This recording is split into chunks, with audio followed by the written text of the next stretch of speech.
Let's talk COVID here. Omicron's BA.5 subvariant, it's just dominating among COVID cases in our country. It has caused 78% of new infections across the U.S. That was just last week, and that's actually up from 69% the week before, all according to the CDC.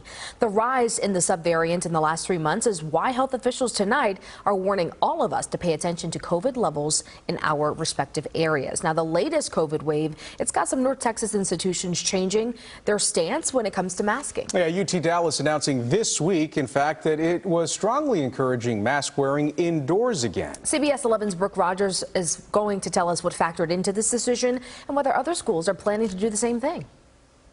Here at UT Dallas, the signs are once again back, encouraging people to wear masks while indoors, a sign of the times and the current COVID numbers. Over the weekend, the Dallas County Public Health Committee recommended that people mask up again in public indoor settings.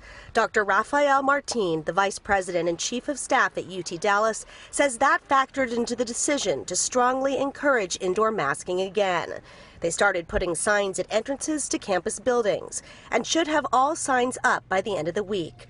In a letter to the campus community, he said, "We encourage everyone to consider their personal level of risk and focus on prevention by getting vaccinated, masking, social distancing, covering coughs and sneezes, and practicing good hand hygiene."